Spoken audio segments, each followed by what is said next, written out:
It's good stuff, and I know that it'll do the job and it'll heat my house. And I live at the top of a hill and it's very chilly up here. You don't need other things, you know, like if you've got gas central heating, you've got something boiler, you've got to have pipes everywhere. You don't need that. I wasn't sure we'd be able to find radiators that, you know, were different shapes and sizes to the extent that these ones are.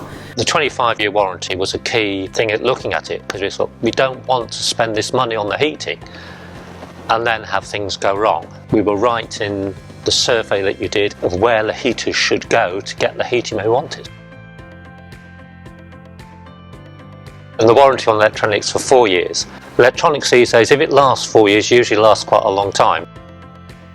Then we're looking at trying to keep the cost down to £5,000 a year with the heating. And last year's worked out to be £4,500 with very cold winter.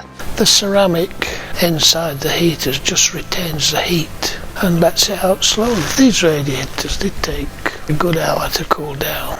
A couple of years ago we used to pay nearly £6,000 with the electric being efficient. Now we're down to about 3.5. So if you save money and you have no problems and it's better than it was, what more can you ask for?